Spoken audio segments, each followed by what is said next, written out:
Quero convidar você a abrir Gálatas capítulo 6. Abra a sua Bíblia, acesse a sua Bíblia. Se você não tem Bíblia impressa e nem online, vou orar pela sua vida. Compre uma Bíblia. Mas você pode me acompanhar aqui no telão também.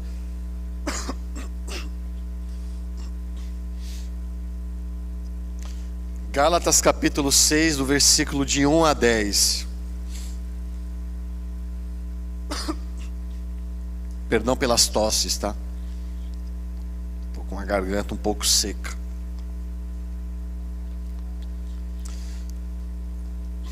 Irmãos, se alguém for surpreendido em algum pecado, vocês que são espirituais deverão restaurá-lo com mansidão.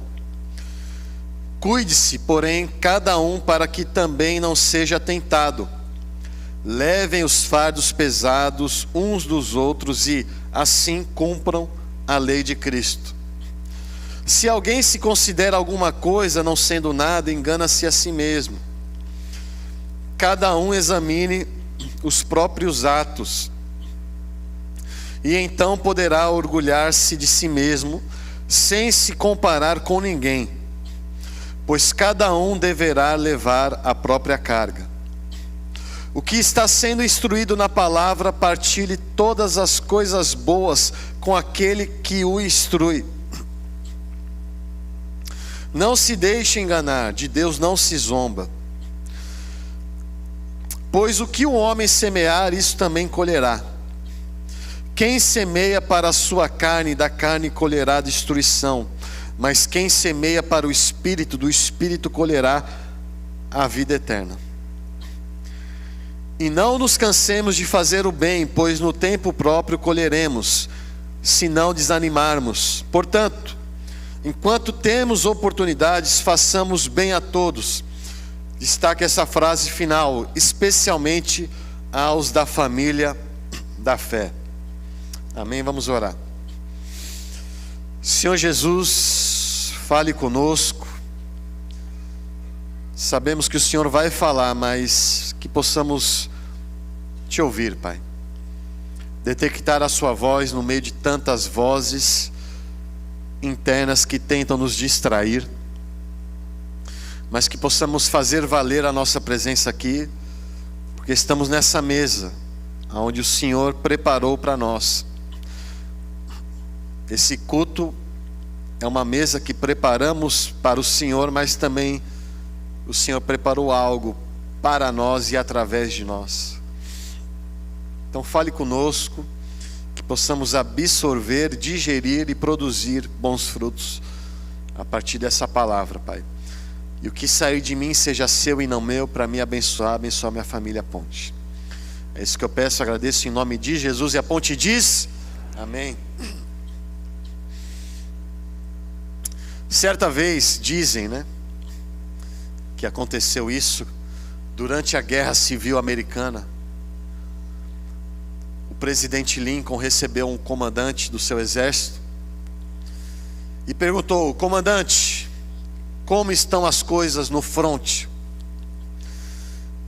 Nada bem, senhor presidente, nada bem. Mas eu espero que Deus esteja do nosso lado. Aí então Lincoln respondeu: não, senhor comandante, eu espero que nós estejamos do lado de Deus.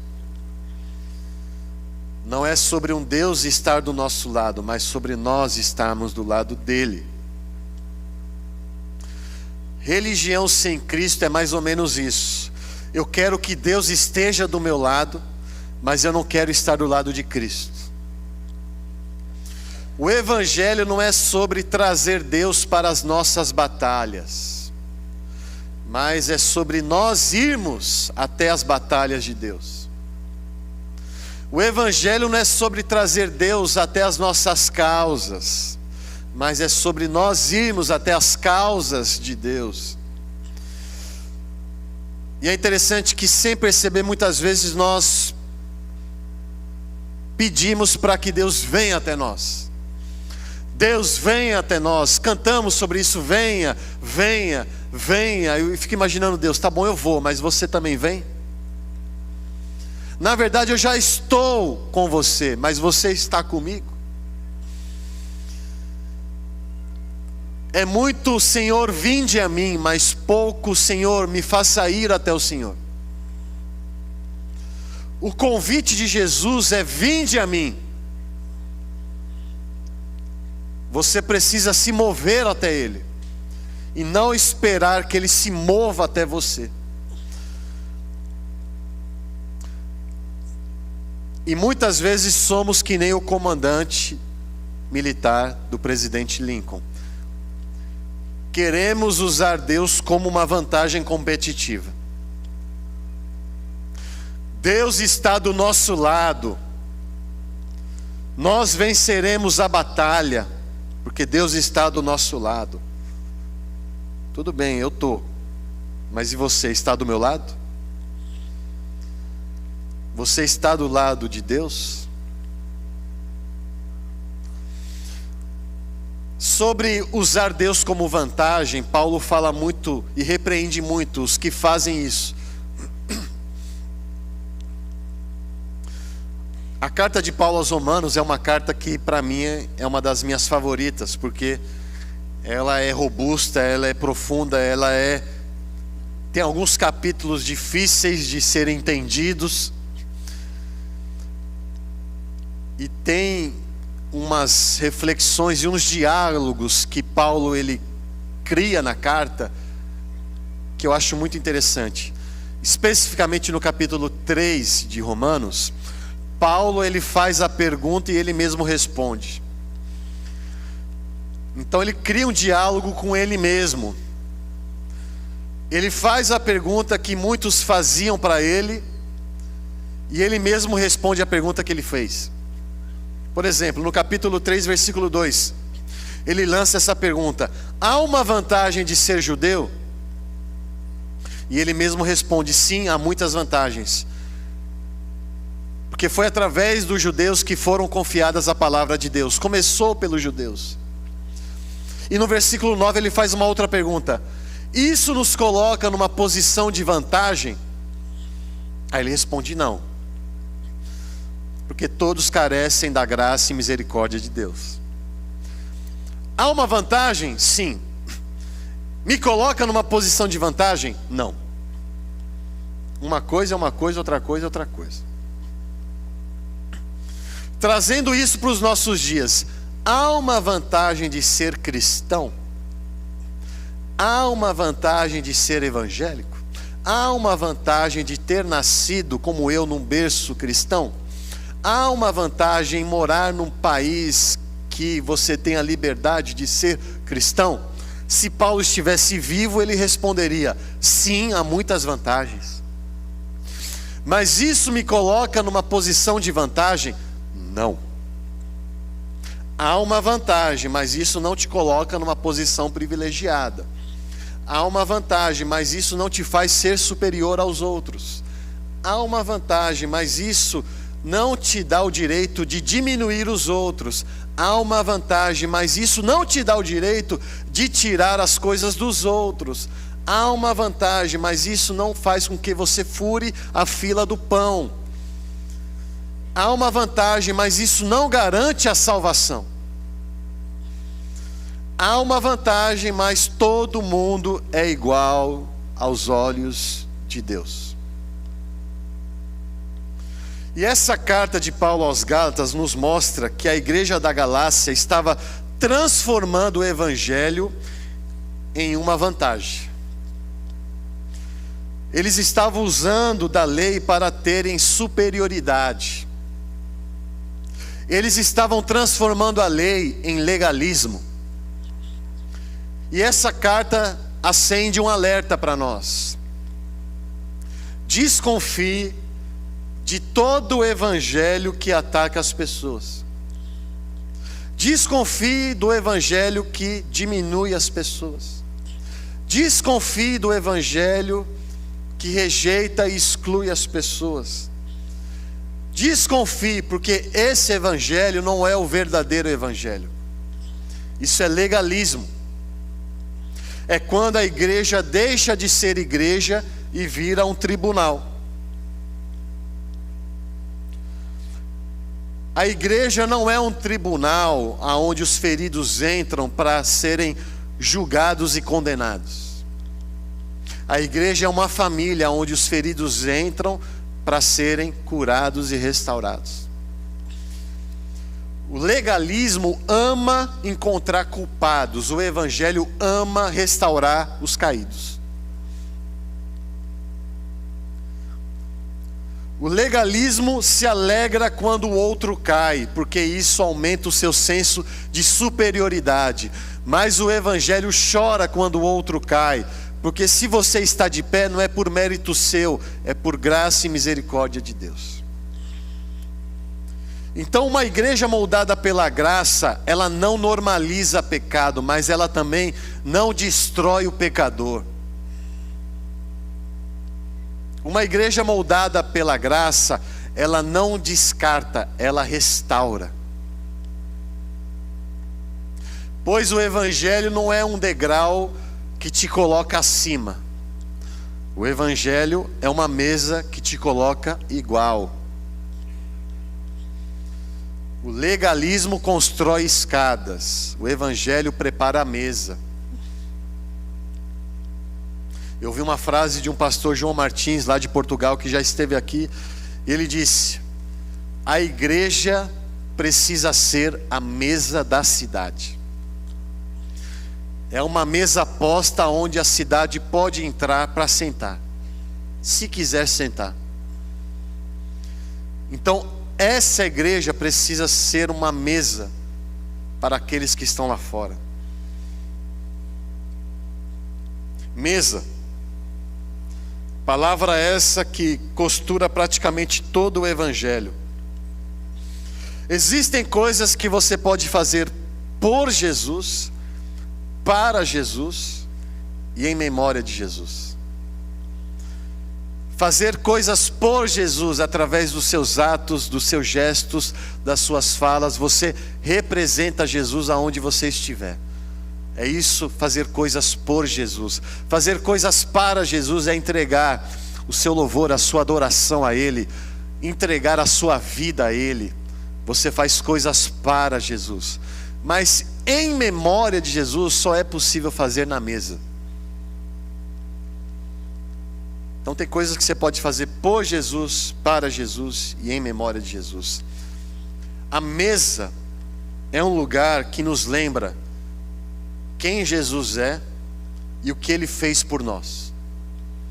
A mesa é um ambiente de memória. Então tem duas coisas que encontramos muito nos evangelhos: comida e mesa. Por isso que crente adora comer. Porque comida e mesa é algo que perpassa por todo o evangelho e costura o ministério de Jesus. E são duas coisas que são sinônimos, porque mesa sem comida é decoração, e comida sem mesa é distração, né? A mesa precisa ter comida e a comida precisa estar na mesa. Eu fui uma criança que cresceu não tendo a cultura de comer na mesa. Não culpe a minha mãe, tá? Ela está ali servindo. Tudo bem, eu gostei disso, né? Mas embora, né? Mas eu sempre tive o hábito de almoçar e jantar no sofá, vendo Chaves, vendo TV. Já minha esposa, não, ela sempre comeu na mesa. E nos primeiros meses de casamento eu pegava o meu almoço e ia para o sofá. Ela, mesa. Eu, sim senhora. A última palavra é a minha, sim senhora. E a gente está tentando criar esse hábito com o nosso filho de almoçar e jantar na mesa. Porque é na mesa que eu consigo acessar o coração do meu filho. Se eu já começo a fazer isso com meu filho na infância, eu consigo acessar coração dele também nas outras fases. É na mesa que eu também consigo acessar o coração da minha esposa. Eu olho nos olhos dela e vejo, está tudo bem, o que foi que eu fiz que eu não sei? Porque geralmente o homem não sabe o que fez. Mas também é o momento que a minha esposa acessa o meu coração. A mesa é um lugar onde conseguimos acessar os corações. Por isso que Jesus sempre usou a mesa e a comida como um método pedagógico para propagar o seu amor e para acessar os corações. Jesus levava a comida a sério e levava a mesa a sério. Então você vai ver que muitos dos milagres de Jesus envolviam a comida. Multiplicação de pães e peixes. O primeiro milagre de Jesus foi transformando a água em vinho. Jesus adicionou o pão nosso de cada dia na oração do Pai Nosso. Jesus é o pão da vida, a fonte de água viva. Jesus compara a fé de muitos como um grão de mostarda. Jesus nos chama para sermos o sabor da humanidade, sendo sal.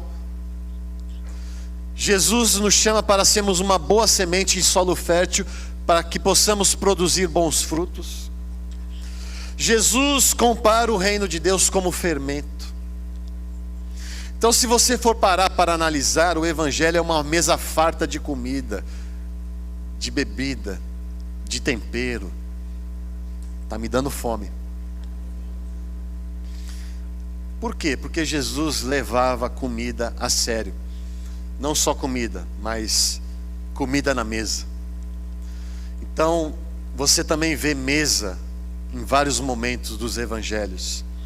Um Jesus que senta na mesa com Maria, Marta e Lázaro. Um Jesus que senta na mesa com seus discípulos. Um Jesus que senta na mesa com publicanos e pecadores. Um Jesus que senta na mesa com os fariseus. Um Jesus que se revela aos discípulos a caminho de Emaús, sentado na mesa e partindo o pão. Jesus não usa isso de forma aleatória. Ele é bem intencional. E todos nós já tivemos momentos inesquecíveis em volta da mesa. Eu arrisco que todo mundo já teve um momento especial e inesquecível na mesa. Foi numa mesa em 2004 que meu pai chamou todo mundo para sentar e falar para mim e para minha irmã: nós vamos nos mudar para Recife. Eu lembro do momento, do cenário, do meu desespero, mas hoje estou feliz com essa decisão. Foi também numa mesa do meu sogro e da minha sogra que eu pedi Bruno em casamento. Meu sogro, Santa Cruz roxo. Eu, para tentar persuadi-lo, coloquei uma camisa do Santa, botei uma jaqueta por cima. Enquanto eu pedia a filha dele em casamento, eu fui abrindo o zíper de câmera lenta. Ele ficou todo derretido. Ele já falou sim antes de eu pedir. Eu me sujeitei a isso. Foi numa mesa de café que a ponte surgiu. E foi em diversas mesas com diversas pessoas que a gente anunciou para amigos e familiares que Bruna estava grávida. A mesa, ela é isso, ela gera encontros, ela gera confrontos, ela gera conforto, ela gera desconforto, ela gera reconciliação e gera também perdão. Mesa é sinônimo de compromisso. Então nós entendemos que a melhor ilustração que nos faz reconhecer o amor de Deus por nós é a cruz. Ao olhar para a cruz, você reconhece o amor absurdo de Cristo por você. Mas a melhor forma de você experimentar desse amor não é olhando para a cruz, é sentando na mesa com Jesus. A cruz nos faz reconhecer A mesa nos faz experimentar. A cruz gera reconhecimento. A mesa gera comprometimento. Então é por isso que muitos reconhecem Jesus, admiram Jesus, aprendem com Jesus, mas não querem sentar na mesa com Jesus. Eu reconheço que Ele é Deus, mas eu não quero me comprometer com Ele. Então o que mais tem são igrejas cheias de pessoas que admiram Jesus olhando para a cruz, mas não querem sentar na mesa com Ele. A mesa é um lugar para todos, mas isso não significa que todos estão na mesa, porque nem todos querem sentar na mesa. Então tem pessoas que frequentam a igreja, frequentam os cultos, servem na igreja, cantam as músicas, têm uma teologia rebuscada, leem a Bíblia, amam a igreja, amam o serviço, mas só falta amar uma coisa: Jesus. São pessoas que têm tudo isso, mas não sentam na mesa. É possível ter pessoas assim? Sim, é possível. Porque muitas vezes amamos as coisas que apontam para Jesus, mas não amamos o próprio Jesus.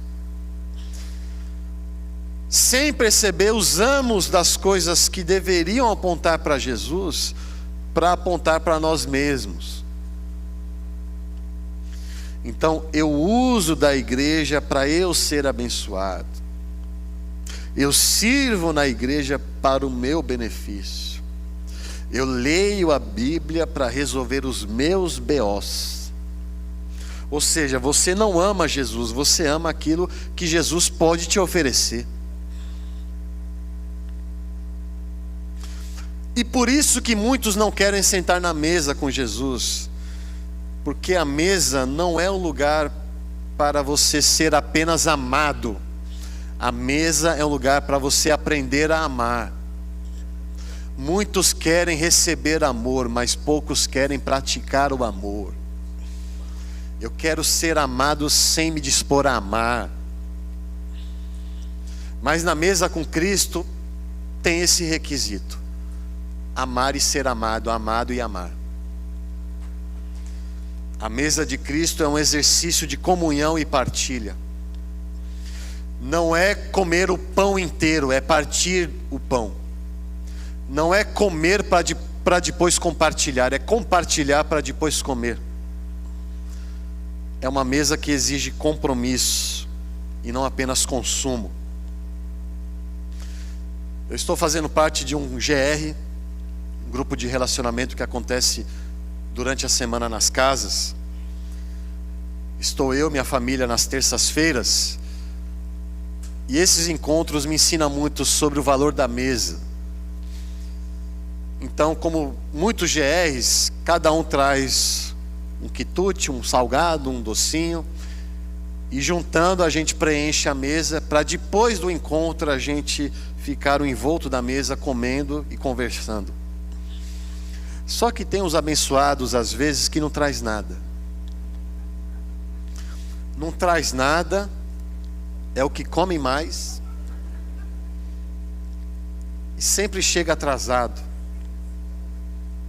E recentemente aconteceu isso, um abençoado que não trouxe nada, chegou atrasado. E quem chega atrasado quer sair mais cedo, né? Foi o caso dele. Quando acabou o encontro, a oração, a gente ia para a mesa, ele falou: gente, eu vou ter que ir embora, desculpa, acordo cedo da manhã. Aí ele foi, passou na mesa, pegou 3 coxinhas e foi para a porta. Aí um líder do GR falou: opa, devolve a coxinha. Ou você senta e come, ou você vai embora de barriga vazia. Para comer precisa estar na mesa. Eu gostei. Não sei se fez isso para me surpreender, mas conseguiu. Então tem muita gente que quer entrar, pegar a coxinha e ir embora, entendeu? Tem muita gente que não quer compromisso, quer apenas consumir. Eu entro, encho a minha barriga de tudo que Deus quer oferecer, mas nem me comprometo, acabo e vou embora.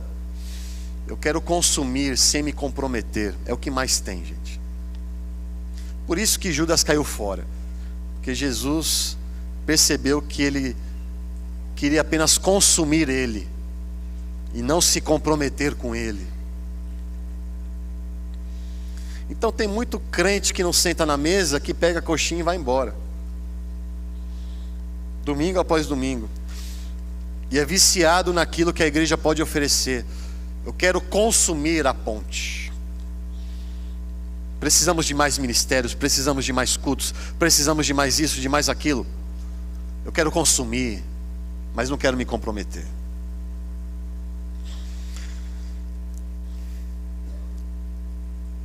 O mundo te ensina a subir, o Evangelho te ensina a descer.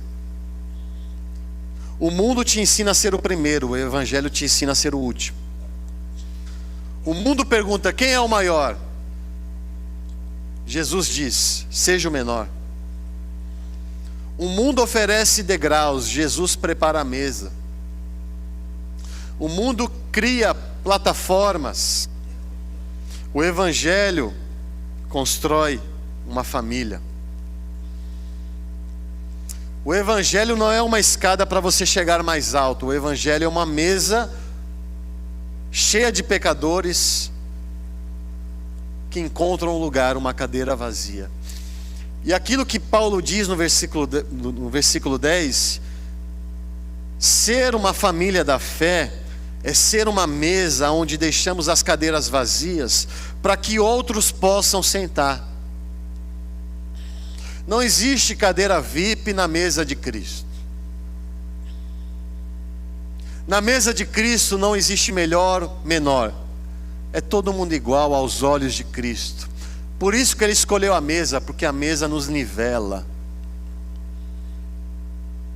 Todo mundo sentadinho, olhando nos olhos, e olhando nos olhos de Cristo, e Cristo olhando nos nossos olhos. É na mesa que Jesus acessa o seu coração. É na mesa que você acessa o coração das pessoas. Existe uma frase que eu falo muito em casamentos, que eu acho que fui eu que criei, eu já falei aqui em alguns momentos. É uma frase que me veio no coração quando eu estava vendo o projeto de balé que acontece lá na comunidade do Pilar, na igreja, que a gente faz esse trabalho há quase 12 anos. E teve um dia que eu estava observando o projeto de balé, as bailarinas lá. Elas até me chamaram para participar, mas eu não tenho essa flexibilidade toda. Mas teve uma menina que ela se destacou mais do que as demais. Ela tinha uma aptidão para isso. Eu via o empenho dela, a dedicação dela no balé. E teve um momento que, no meio da apresentação, ela parou, sentou no chão, tirou a sapatilha do pé esquerdo e começou a massagear o pé. E olhando isso, me veio a frase: o verdadeiro amor gera em nós um compromisso que nos compromete. O verdadeiro amor gera em nós um compromisso que nos compromete. Parece redundante essa frase, mas eu vou explicar. O verdadeiro amor gera em nós comprometimento, gera dor. Então o pé direito da sapatilha representa o amor. O pé esquerdo da massagem representa a dor causada por esse amor. O pé direito é o amor, o pé esquerdo é o compromisso. O pé direito é o amor, estou até dançando aqui. O pé esquerdo é o comprometimento que esse amor causa.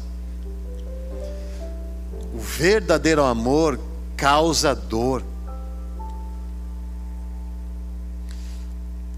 O amor que minha mãe tem por mim é tão grande que ela se comprometeu demais por me amar.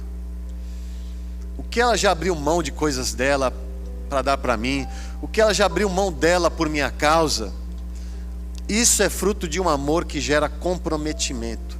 Ela se comprometeu em me amar, e isso comprometeu ela. Agora pergunte para ela se ela se arrepende. Eu acho que não.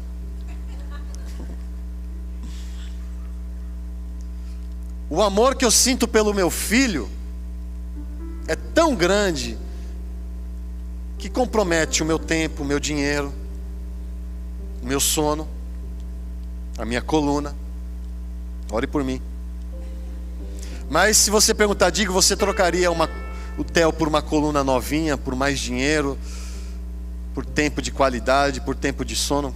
Que pergunta, né? Claro que não.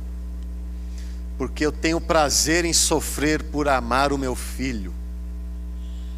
O amor que eu sinto pela minha esposa é tão grande que quando eu vejo ela doente, eu quero pegar a doença dela e colocar para mim. E o triste disso é que ela não está ouvindo para eu ter recompensas depois.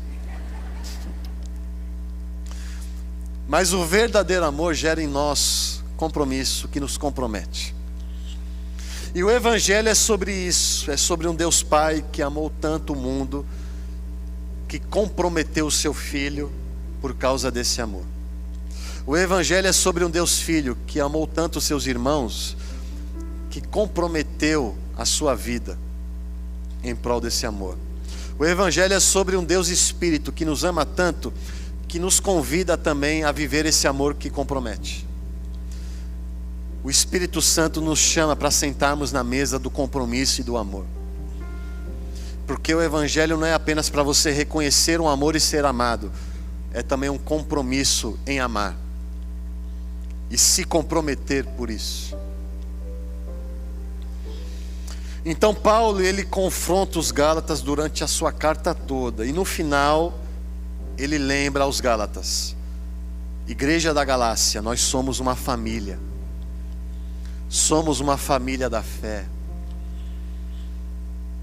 Por isso que eu estou exortando vocês, porque vocês são os meus irmãos. Eu amo vocês, somos família. Igreja Ponte, nós somos uma família. E nessa família eu quero colocar os meus fardos na mesa para que você me ajude a carregar. E eu quero que você coloque também os seus fardos na mesa para que eu ajude a carregá-los. Uma igreja onde as pessoas carregam os fardos sozinhas não é igreja, é um ponto de consumo. Então não use isso aqui para consumir, use isso aqui para compartilhar, para se comprometer. Não apenas reconheça Jesus, sente na mesa com Jesus, se comprometa com Ele. Isso vai ter consequências dolorosas, mas vai ser uma dor prazerosa. É tão bom sentir dor em prol de amor. Amor esse que Jesus fez por nós na cruz. A cruz representa um amor que dói, um amor que sangra.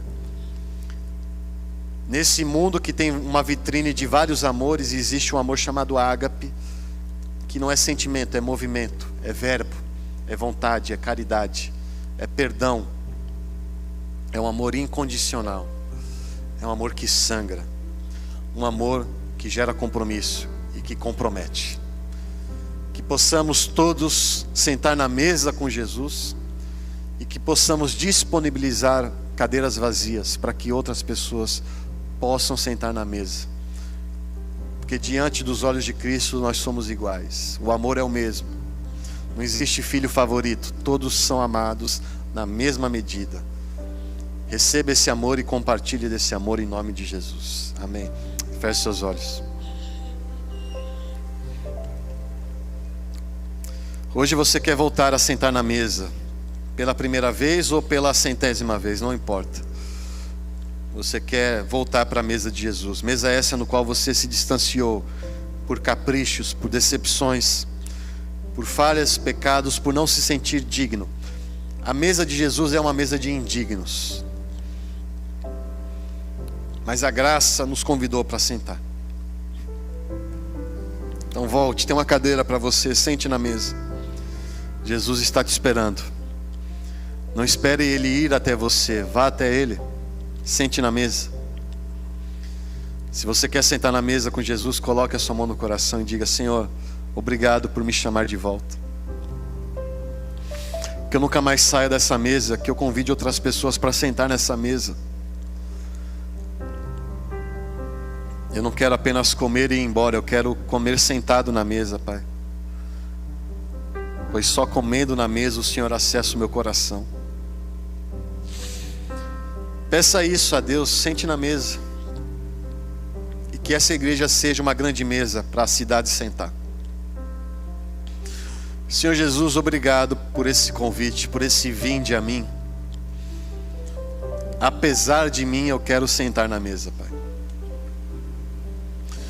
E queremos que essa igreja seja uma grande mesa de partilha, de comunhão, de olhar nos olhos, de nivelamento, onde não existe cadeira mais confortável ou menos confortável. Todas as cadeiras são iguais. Não existe a cadeira do castigo.